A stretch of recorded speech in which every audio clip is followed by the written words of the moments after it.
नमस्कार जय जगन्नाथ आम चैनल को आपण मानकु बहुत बहुत स्वागत। सांग माने आजिर एही वीडियो रे मु आपण मानकु कहिबाकु जाउछि एपरी केउ कार्य रहिछि जेउ कार्य गुड़िक प्रत्येक सधबा नारी श्रावण मासरे निश्चित रूपरे करिबा उचित। सांग माने श्रावण मासटिकु सधबा नारी एवं कुआरी कन्या मानक पई अत्यंत शुभ बोली माना जाइथाए। सांग माने आमर एही 12टी मास भितरु श्रावण मासटी अत्यंत पवित्र होइथाए। एही मासटी भगवान शिव शंकर एवं माँ पार्वती को समर्पित अटे। श्रावण मासटिकु गंगा जल भली पवित्र बोली माना जाइथाए एवं एही पवित्र श्रावण मासरे जेउ भी भक्त प्रकृत श्रद्धा और विश्वासर सहित भगवान भोलानाथ एवं माँ पार्वतींकर शरण नहीं थांती तांकर समस्त मनस्कामना समस्त इच्छा को प्रभु भोलानाथ एवं माँ पार्वती पूर्ण करि थांती। सांग माने जदि आपण श्रावण मासर सोमवार रे केवल गोटिए लोटा जल ही भगवान शिवशंकर को अर्पण करि दियंती तेबे भगवान शिवशंकर आपणक समस्त संकट को दूर करि देई थांती। सांग माने एही श्रावण मासरे जदि आपणक घरर कौनसी भी सदस्य श्रावण मासर सोमवार रे शिवलिंग रे गोटिए लोटा जहाँकि तंबार लोटा होइथाए सेही लोटारे गोटिए लोटा जल एवं किछि गंगा जल एवं लाल रंगर फूल भगवान शिवशंकर को अर्पण करती तेबे आपणकर जीवन रे चलीथिबा दारिद्रता दूर हो जाइथाए धन जनित समस्या दूर हो जाइथाए। सांग माने जदि आपण माने श्रावण सोमवारर व्रत करुछंती एवं आपण सधबा नारी अटंती तेबे आपण प्रभु शिवशंकरंकर पूजा करिबा सहित प्रत्येक दिन माता पार्वतींकर मध्य पूजा करिबा उचित। तेबे आपण श्रावण मासर व्रत करंतु किंबा न करंतु जदि आपण श्रावण मासरे प्रत्येक दिन माता पार्वतींकर पूजा करंती प्रत्येक दिन माता पार्वती को सिंदूर एवं गोटिए लाल रंगर फूल अर्पण करंती तेबे आपणकर स्वामींकर आयु दीर्घायु होइथाए आपणकर शंखा सिंदूर वज्र होइथाए। आपणकर स्वामींकर जदि कौनसी भी प्रकारर स्वास्थ्य संबंधित समस्या रहिछि तेबे एही उपायटी को आपण निश्चय भावरे करिबा उचित। अर्थात श्रावण मासरे प्रत्येक दिन आपण प्रभु शिवशंकर एवं माँ पार्वतींकर पूजा करंतु माँ पार्वती को सिंदूर एवं गोटिए लाल रंगर फूल अर्पण करंतु। एपरी करिबा द्वारा आपणकर स्वामींकर स्वास्थ्य रे उन्नति होइथाए। सांग माने आपण जेउ सिंदूर को माँ पार्वती को अर्पण करुछंती सेही सिंदूर को आपण निज मथारे लगांतु एवं लाल फूल रे जदि आपण मंदार फूल माँ को अर्पण करुछंती तेबे एहा सर्वोत्तम होइथाए। सांग माने आपण माने जानती श्रावण मासटी सबुजिमार मास होइथाए। एही मासरे आमर पृथ्वी सबुजिमारे भरी रहिथाए चारिआडे वर्षा हेउथाए आपणकु चतुर्दिग सबुजमय देखा जाइथाए एवं श्रावण मासरे सबुज रंगर एक विशेष महत्व रही थाए। तो सांग माने एही श्रावण मासरे प्रत्येक सधबा नारी मानंकु सबुज रंगर वस्त्र एवं सबुज रंगर चूड़ी पिंधिबा उचित। एहाकु अत्यंत शुभ बोली माना जाइथाए।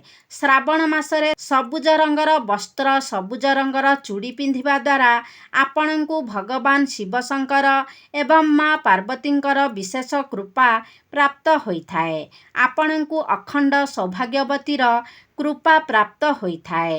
एहा व्यतीत आपण लाल गोलापी एवं हलदिया रंगर वस्त्र मध्य पिंधि पारिबे एहाकु मध्य अत्यंत शुभ बोली माना जाइथाए। मात्र एही कथार सर्वदा ध्यान रखिबे जे आपण श्रावण मासरे कदापि भी कला रंगर किंबा धला रंगर वस्त्र परिधान करिबे नाही।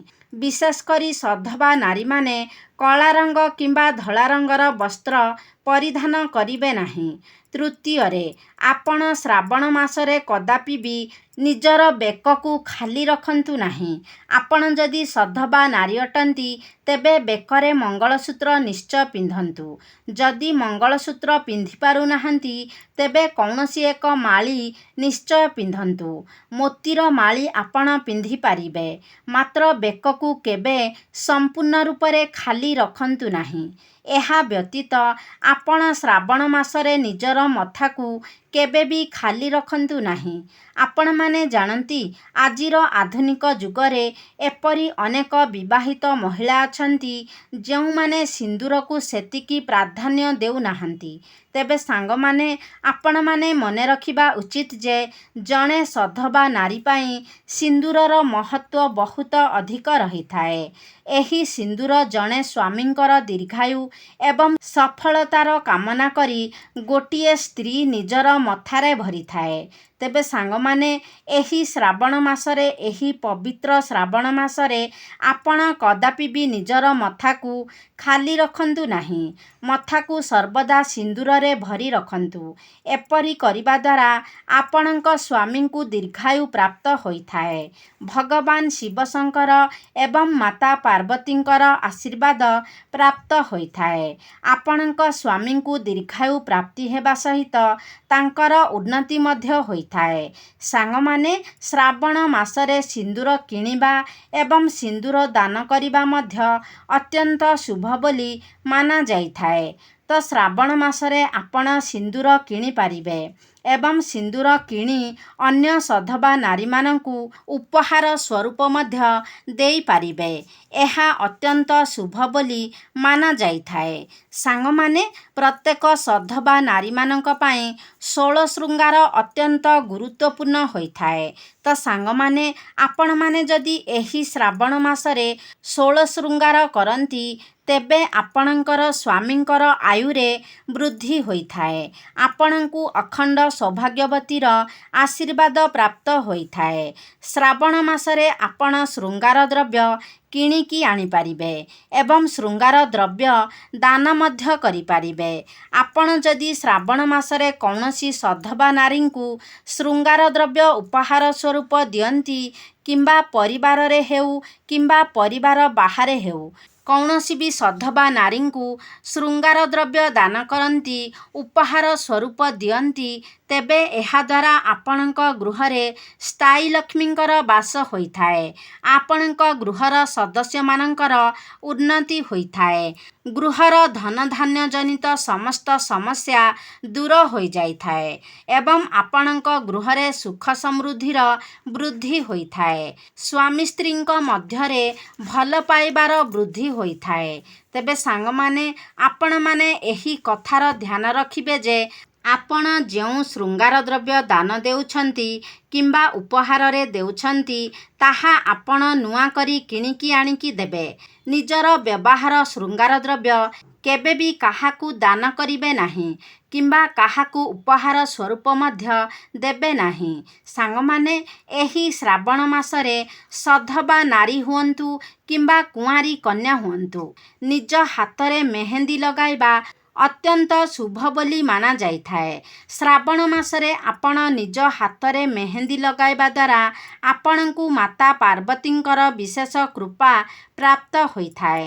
ସାଙ୍ଗମାନେ, ଶ୍ରାବଣ ମାସରେ ମା ପାର୍ବତୀଙ୍କର ପୂଜା କରିବା ସହିତ ଆପଣ ଯଦି ଏହିସବୁ କାର୍ଯ୍ୟଗୁଡ଼ିକ କରନ୍ତି, ନିଜକୁ ଭଲ ଭାବରେ ସଜାନ୍ତି, 16 ଶୃଙ୍ଗାରରେ ସଜାନ୍ତି, ତେବେ ଆପଣଙ୍କୁ ମା ପାର୍ବତୀଙ୍କର ଆଶୀର୍ବାଦ ବହୁତ ଶୀଘ୍ର ଏବଂ ବିଶେଷ ରୂପରେ ପ୍ରାପ୍ତି ହୋଇଥାଏ, ଯାହା ଆପଣଙ୍କର ସ୍ୱାମୀଙ୍କର ଆୟୁକୁ ଦୀର୍ଘ କରିଥାଏ।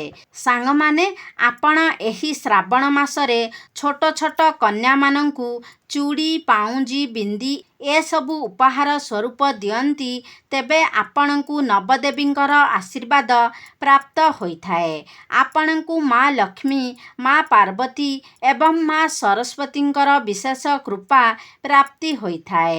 ଆପଣମାନେ ଜାଣନ୍ତି ଛୋଟ ଛୋଟ କନ୍ୟାମାନଙ୍କ ଭିତରେ ସାକ୍ଷାତ ଦେବୀଙ୍କର ବାସ ହୋଇଥାଏ। ତେଣୁ ଆପଣ ଯଦି ତ୍ରିଦେବୀଙ୍କର ଆଶୀର୍ବାଦ ପ୍ରାପ୍ତ କରିବା ପାଇଁ ଚାହୁଁଛନ୍ତି, ଆପଣଙ୍କ ଜୀବନର ସମସ୍ତ ସମସ୍ୟାଗୁଡ଼ିକର ସମାଧାନ କରିବା ପାଇଁ ଚାହୁଁଛନ୍ତି, ତେବେ ଆପଣ ଛୋଟ ଛୋଟ କନ୍ୟାମାନଙ୍କୁ ଏହିସବୁ ଜିନିଷ ନିଶ୍ଚିତ ରୂପରେ ଉପହାର ସ୍ୱରୂପରେ ଦିଅନ୍ତୁ। ଛୋଟ ଛୋଟ କନ୍ୟାମାନଙ୍କୁ ଏହିସବୁ ଜିନିଷ ଉପହାର ସ୍ୱରୂପ ଦେବା ଦ୍ୱାରା ଆପଣଙ୍କର ଅନେକ ପାପ କ୍ଷୟ ହୋଇଯାଇଥାଏ। ଆପଣଙ୍କୁ ଅନେକ ଗୁଡ଼ିଏ ଯଜ୍ଞ କରିବାର ପୁଣ୍ୟଫଳ ପ୍ରାପ୍ତି ହୋଇଥାଏ। 100 ଯଜ୍ଞ କରିବାର ପୁଣ୍ୟଫଳ ଆପଣଙ୍କୁ ପ୍ରାପ୍ତ ହୋଇଥାଏ। ଗଙ୍ଗା ସ୍ନାନ କରିବା ପରେ ପୁଣ୍ୟର ଫଳ ଏବଂ ଗୋଦାନ କରିବାର ପୁଣ୍ୟଫଳ ଆପଣଙ୍କୁ ପ୍ରାପ୍ତି ହୋଇଥାଏ। ସାଙ୍ଗମାନେ, ଶ୍ରାବଣ ମାସରେ ଯଦି ପ୍ରତ୍ୟେକ ସଧବା ନାରୀ ଏହିସବୁ ଛୋଟ ଛୋଟ କାର୍ଯ୍ୟଗୁଡ଼ିକୁ ପ୍ରତ୍ୟେକ ଦିନ କରନ୍ତି, ତେବେ ଏହାଦ୍ୱାରା ଆପଣଙ୍କୁ ପ୍ରଭୁ ଭୋଳାନାଥ ଏବଂ ମା ପାର୍ବତୀଙ୍କର ବିଶେଷ କୃପା ପ୍ରାପ୍ତ ହୋଇଥାଏ। ଏହି କାମଗୁଡ଼ିକ ମଧ୍ୟରୁ କୌଣସି ବି କାମ କଠିନ ନୁହେଁ। ଏହି କାମଗୁଡ଼ିକ ଆପଣଙ୍କ ପାଇଁ ଅତ୍ୟନ୍ତ ହିଁ ସହଜ। ତେବେ ଆପଣ ନିଶ୍ଚିତ ଭାବରେ ଶ୍ରାବଣ ମାସରେ ଏହିସବୁ କାର୍ଯ୍ୟଗୁଡ଼ିକ କରନ୍ତୁ। ଆପଣଙ୍କର ଏବଂ ଆପଣଙ୍କର ପରିବାରର ଏହାଦ୍ୱାରା ମଙ୍ଗଳ ସାଧନ ହୋଇଥାଏ। ତେବେ ସାଙ୍ଗମାନେ, ଆଶା କରୁଛି ଆଜିର ଭିଡ଼ିଓଟି ଆପଣମାନଙ୍କୁ ନିଶ୍ଚିତ ଭାବରେ ଭଲ ଲାଗିଥିବ। ଯଦି ଭଲ ଲାଗିଛି ତାହେଲେ ଲାଇକ୍ କରନ୍ତୁ, ସେୟାର କରନ୍ତୁ। ଆମ ଚ୍ୟାନେଲକୁ ଯଦି ସବସ୍କ୍ରାଇବ୍ କରିନାହାନ୍ତି ତାହେଲେ ସବସ୍କ୍ରାଇବ୍ କରିଦିଅନ୍ତୁ ଏବଂ କମେଣ୍ଟ ବକ୍ସରେ ହର ହର ମହାଦେବ, ଜୟ ମା ପାର୍ବତୀ ନିଶ୍ଚୟ ଲେଖନ୍ତୁ।